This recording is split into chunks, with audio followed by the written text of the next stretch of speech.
Hi everyone. Okay, today we are going to be doing washes.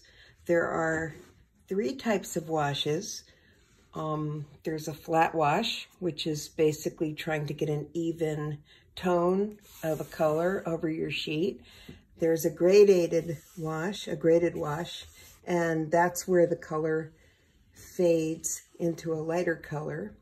And there's a variegated wash, which can be two colors or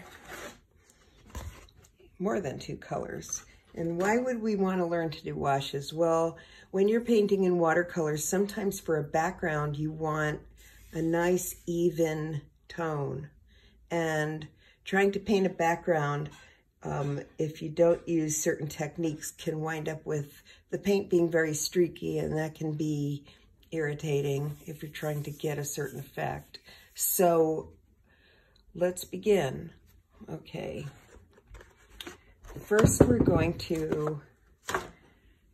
you want to have is, I'm using the Arches paper because it just makes the washes come out a little bit better. You can use the other paper. I did use the other paper, but the washes come out a little bit more streaky on the other paper. And when you're practicing, it's fine to use the other paper. I would try both. So what you need for this is you need 2 jars of water that are clean.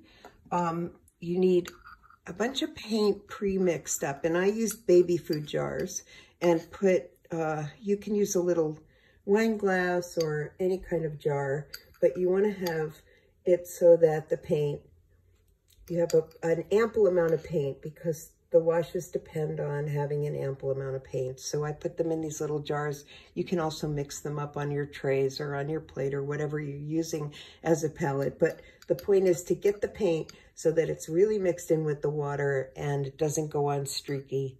And the second thing that you need to do for washes is put the board at an angle. And I have it on these books, and I would say probably it's about 30-degree angle. You know, just see what works for you the best.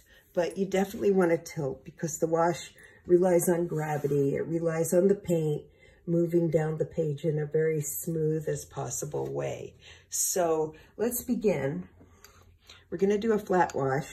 And the important thing is that every time you take a brush stroke across the page, you want to re-wet your brush. Maybe occasionally you won't re-wet the brush because you have too much paint on there, but let me show you. Okay, so I'm putting a nice amount of paint in my brush, and see if I can do this. It's kind of a reach. Okay, so what I'm going to do is I'm going to put a nice, move the brush across the page. And what you can see is, because of the gravity, a bead starts to form here at the end. I'm re-wetting my brush, and I'm going to go and move the brush across here. And every time I do a stroke, and you can kind of go back and forth, you want to make sure you have enough paint so that you get that bead at the bottom. That was a little bit less paint. I'll try more. You know, this takes practice. You want to have that bead at the bottom. Here, let's use a little more paint. You want to have that bead at the bottom because you're going to be basically pulling down that bead of paint. Here's a nice bead. Yeah. Okay. And then you can see as I go along, I'm not going up to the bead itself, but kind of over it, okay? And every time I do this, I'm adding water, adding paint to my brush. So getting a nice amount of paint here. All right. Whoa, too much. Okay, this is an instance where I have a lot and it's gonna drip. It's possibly gonna drip. So I'm just gonna not retouch my brush to the paint and do that, but you get the idea. Okay, you get to the bottom of this and you might have a bunch of, you might have a bead at the bottom. You just need to, this didn't leave a bead at the bottom. I guess my last stroke was drier, but you just need to mop it up with a dry brush or dry your brush and mop it up. Okay. The second wash that we're gonna do is a variegated wash. And, you know, the goal with these is to try to get it as smooth as possible and not have a lot of brush strokes and lines showing. So let's try a variegated wash. I mean, a gradated wash, sorry. Okay, try a graded wash. And it's the same thing, okay? I'm mixing up this ultramarine blue, which is, I have a lot of this paint, so I'm going to go ahead and put one stroke down. You see the bead? Okay, let's do it again. Now I'm working on dry paper. You can do washes on wet paper as well. It has a slightly different effect and a slightly different feel, and you can decide which you like better. Okay. Yeah, you just want to make sure you get enough water on the brush that you get a bead at the bottom, but that you don't, okay. And these have to be done relatively quickly. Okay, now I'm dipping my brush in just plain water instead of the paint. And I'm proceeding just the way I've been doing it. And every time for the graded wash that I continue, I'm dipping my brush into water. Okay, if I don't dip the brush into the water every time, it's going to get streaky. Oh, it's already streaky. Okay, well, that's all right. Probably had a little bit of paint in the bristles, you know. Have to get that paint out. Okay, well, anyway, that is a graded wash. And these are really good. You can see that it looks kind of like a sky. These are really good for landscapes. A lot of people use them because you get, you know, darker to lighter. It's often lighter at the horizon. Okay, the third wash is a variegated wash. And I'm going to go back to my ultramarine blue. Now, you don't have to use blue. You can use any color you want. Doesn't matter. And remember, this is all on dry paper. So with the variegated wash, what you want to do is choose two colors that are more analogous than complementary. If you choose colors that are complementary, like orange and blue, you know what happens is that when the colors combine,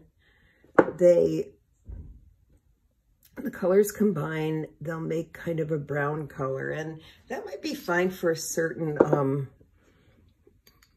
type of painting that you want to do where you want that color, but oftentimes people like the effect of having colors that mix nicely together to form a third color. So I'm going to go ahead and use yellow here, and I'm using a different brush just for the sake of the video and expedience. Okay, and then I'm going to really wash my brush out before I go back into the yellow paint again. And with every subsequent stroke, I want to get that brush washed out so that I'm not dragging the blue paint across here or putting the blue paint in my yellow paint when I go to dip my brush in. Okay. So I'm really cleaning that brush, and then eventually it's just going to become yellow and I don't have to clean it anymore. Now it's just yellow. I'm going to go ahead and, some colors are harder to cover. Some colors tend to be more streaky. You know, it depends what the color is made of. If it's a dye-based paint or an organic compound paint, sometimes the paints that come from organic compounds tend to be more streaky because they have more granular. They have a more granular quality, but this is a variegated wash with yellow and blue, and you can see how it's done. Okay, next, what I'm going to do is actually, I'm going to do the same thing, but I'm going to use Ooh, I spilled some water on my, don't do that.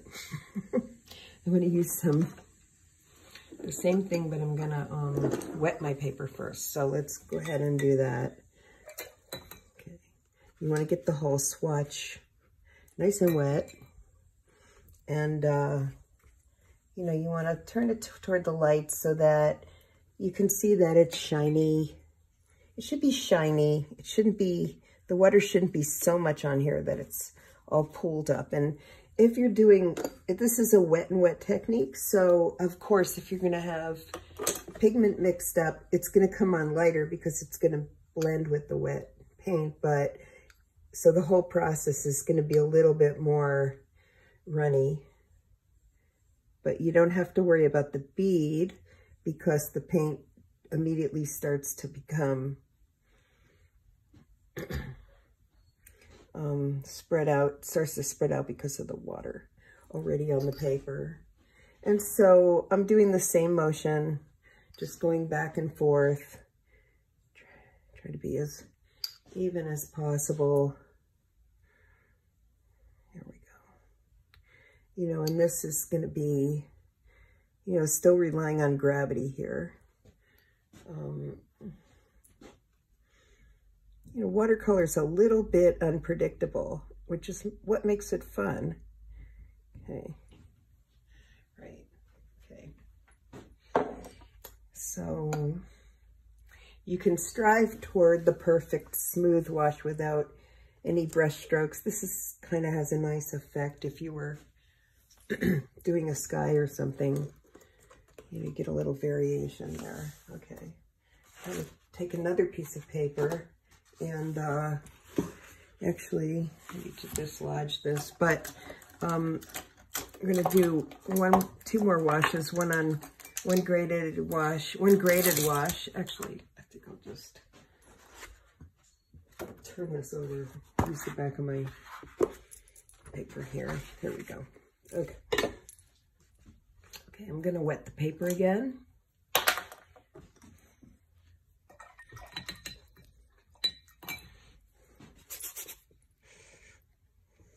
Want to get it nice and wet.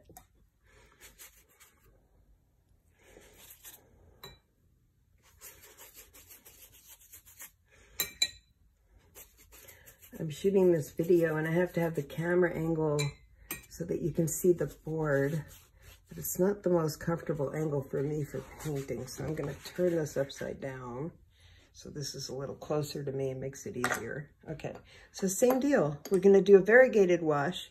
We'll do it the same way, but the paper's wet. So you can see it's already starting to run down the page. Okay, you have to kind of work quickly. And then I'm dipping the brush in the water. And just like I did with the other wash, in every subsequent stroke, I dip the brush in the water so that I don't drag the old paint across. Here, I'm doing that. Okay. Okay, that's a graded wash with wet and wet. That has a lot more of a, you know, kind of beautiful wet feel to it. Actually, it reminds me of when rain's falling in a far distance away, and you can see, you know, the raindrops coming out of the clouds from a distance. Okay, so let's try another one, the last one, which is going to be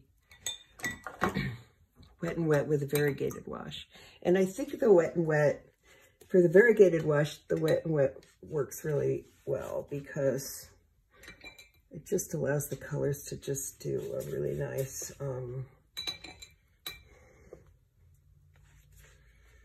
spread thing. Okay, make sure the paper's nice and wet, not drippy wet, but shiny enough. And here, let's try a different color. Let's try red and yellow. Okay.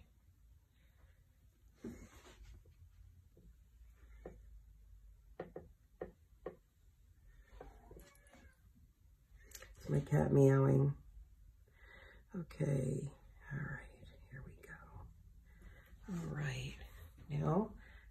quickly. I'm gonna get some yellow paint on here, and I'm going to, this is what I do for Wet n Wet. This is fun.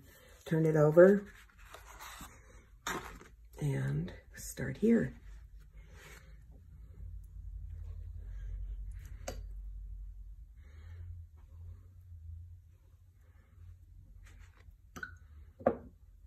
So the paint doesn't blend until the bottom here. Okay, then you can actually kind of move the paper around. It's fun. So move the paper around and get a nice soft quality with this variegated wash. Okay, so the last thing we're gonna do actually is to try to cut in some shapes. All right, let's see. Okay, this one,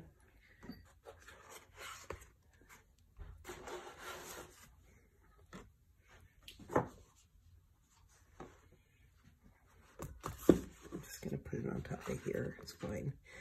I was doing a couple of shapes like that, but I have a nice square here. So there's two ways to do that as well. You can do it with the wet wash and you can do it with the dry wash. Okay, I'm just gonna maybe do something like an apple shape, okay? And we'll do that with the dry wash, with the Wet n Wet. Okay, so if you're doing it Wet n Wet, you want to wet the paper everywhere,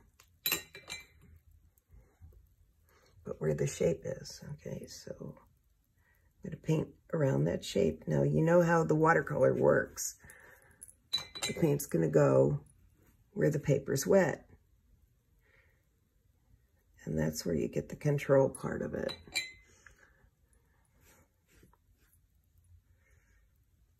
So I'm just carefully painting. We did a lot of this earlier with those shapes, the Wet n Wet shapes, biomorphic shapes. And so, you know, and then I'm just going to paint. The tricky part of this is painting, you know, just painting around the object.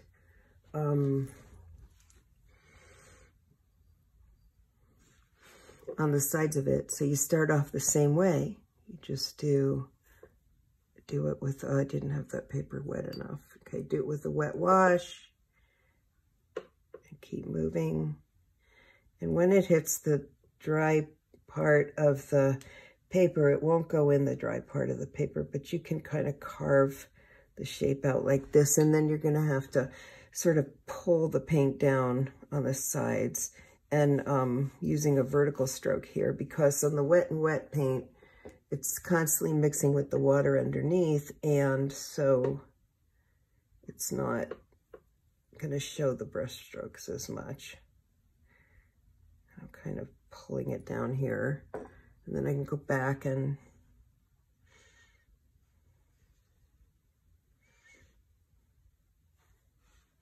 continue my wash here.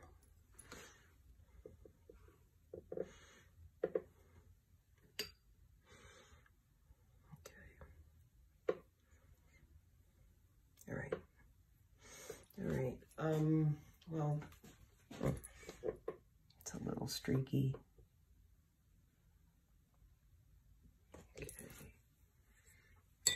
Okay. I'll get one more going here. Okay. I'll do one more. This is the other paper that I'm using. So this is a dry brush technique with a shape, and I'll do the same thing. I'll just draw kind of an apple or something. Okay. Now let's say, well, I wouldn't want to bet a red background on an apple, I guess. So I'll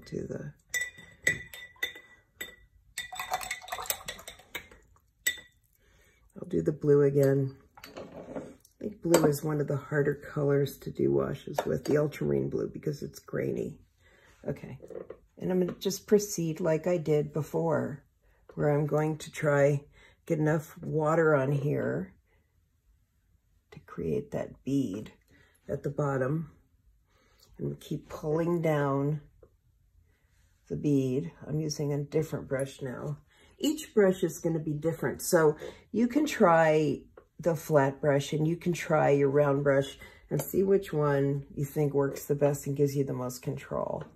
I have several brushes here and they all behave a little bit differently. Okay. And then with this one, you know, I'm going to have to paint around the shape.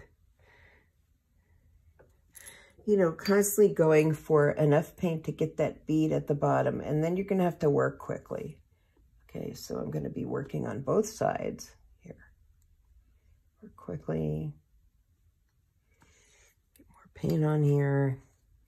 And I'm going to pull the paint down around this shape. There we go.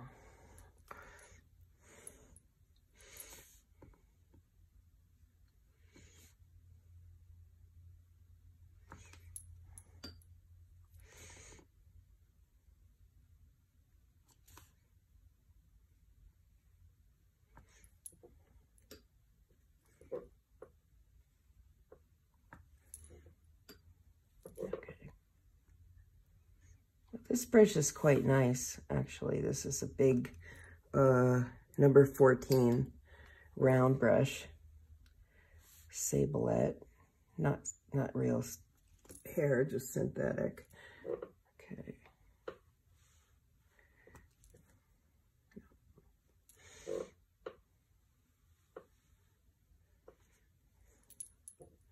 You know, so I'm doing the same thing I did with the flat washes before.